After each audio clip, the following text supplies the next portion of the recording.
ಉಡಾಯಿಸೋ ಖಾರ ಬಣ್ಣ ರುಚಿಯನ್ನು ನೀಡುತ್ತದೆ. ಆಚಿ ಮೆಣಸಿನ ಪುಡಿ ಚಿಂದಿ ಉಡಾಯಿಸೋ ಖಾರ ಬಣ್ಣ ರುಚಿ.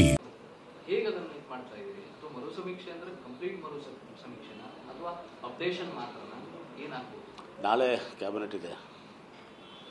ಕ್ಯಾಬಿನೆಟ್ನಲ್ಲಿ ಬಹುತೇಕ ಇದ್ರ ಬಗ್ಗೆ ಚರ್ಚೆಗೆ ಬರ್ತದೆ.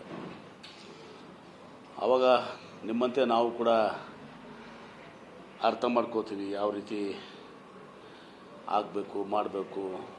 ನಮ್ಮದು ಕೂಡ ಏನಾದರೂ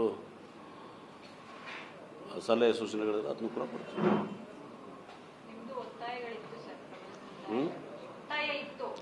ಅದೇ ಒತ್ತಾಯ ಇದೆ, ಮೊದಲು ಕೇಳಬೇಕಲ್ಲ. ಈಗ ಇವತ್ತು ಮತ್ತೊಮ್ಮೆ ಮರು ಸಮೀಕ್ಷೆ ಅಂದಮೇಲೆ ಯಾವ ರೀತಿ ಮರು ಸಮೀಕ್ಷೆ ಆಗ್ತದೆ? ಯಾಕಂದರೆ ಹಿಂದೆ ಅವರು ಸಮೀಕ್ಷೆ ಮಾಡಿದಾಗ ಭಾಳಷ್ಟು ಸಮಯ ತಗೊಂಡಿತ್ತು, ಭಾಳಷ್ಟು ಹಣವನ್ನು ಕೂಡ ಖರ್ಚು ಮಾಡಿದ್ದೀವಿ, 100 ಕೋಟಿ. ಈಗ ಅದನ್ನು ಯಾವ ರೀತಿ ಇದನ್ನು ಇದ್ದಂಥದ್ದನ್ನು ಬಳಸ್ಕೊಂಡು ಯಾವ ರೀತಿ ಇದು ಮಾಡ್ಕೋತಾರೆ ಅಥವಾ ಅದನ್ನು ಕೂಡ ಫ್ರೆಶ್ ಆಗಿ ಮಾಡ್ತಾರೆ, ಅದು ಯಾವುದೂ ಕೂಡ ತಿಳಿದಿಲ್ಲ. ಅದೆಲ್ಲನ ಅರ್ಥ ಮಾಡಿಕೊಂಡು, ಈಗ ನನಗೆ ಕ್ಲಾರಿಟಿ ಇಲ್ಲ, ನಿಮಗೇನು ಹೇಳಕ್ಕೆ ಹೋಗುತ್ತೆ ತಿಳ್ಕೊಂಡು ಆಮೇಲೆ ನಾವು ಸಲಹೆ ಸೂಚನೆ ಕೊಡ್ತೀವಿ.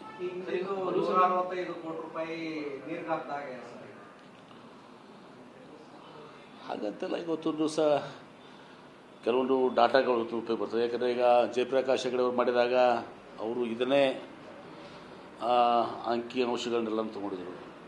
ಅಫ್ಕೋರ್ಸ್ ವರದಿದು ಆಗಿರಲಿಕ್ಕೂ ಕೂಡ ಮೆಂಬರ್ ಸೆಕ್ರೆಟರಿ ಇದಕ್ಕೆ ಸೈನ್ ಮಾಡಿದರು. ಯಾವುದು ನಿಮ್ಮ ಡಾಟಾ ಏನಿತ್ತಲ್ಲ ಅದೆಲ್ಲರದು ಅದನ್ನೇ ಬಳಸ್ಕೊಂಡು ಅವರು ಕೂಡ ಮಾಡಿದರು.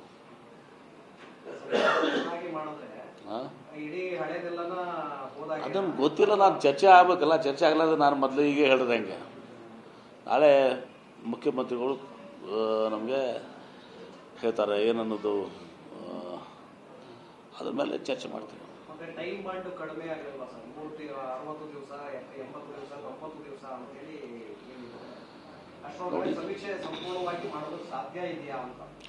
ನೋಡಿ ಅದೆಲ್ಲನೂ ಕೂಡ ಚರ್ಚೆ ಮಾಡ್ತೀವಿ. ಸಾಧ್ಯ ಇದೆ ಇರಲು ಅಂಥೇಳಿ ಎಲ್ಲನೂ ಚರ್ಚೆ ಮಾಡ್ತೀವಿ. ನೋಡಿ, ಕೇಂದ್ರ ಗಣತಿಯಲ್ಲಿ ಒಂದು ವ್ಯತ್ಯಾಸ ಇದೆ. ಅಲ್ಲಿ ಸಾಮಾಜಿಕ, ಶೈಕ್ಷಣಿಕ, ಆರ್ಥಿಕ ಭಾಗಗಳೇನಿದಾವಲ್ಲ ಆ ಅಂಶಗಳು ಅದರಲ್ಲಿ ಬಹುಶಃ ಇರೋದಲ್ಲ. ಕೇವಲ ಅದು ಜಾತಿ ನಮೂದನೆ ಆಗ್ತದೆ ಅಷ್ಟೇ ಹೊರತು ಈ ಸೋಷಿಯೋ ಎಕನಾಮಿಕ್ ಸ್ಟಡಿ ಏನಿದೆಯಲ್ಲ ಅದು ಬಹುಶಃ ಒಳಗೊಂಡಿರಂಗಿಲ್ಲ ಅಂತ ಅನ್ನೋದು ನಾವು ಅರ್ಥ ಮಾಡ್ಕೋಬೇಕಾಗ್ತದೆ.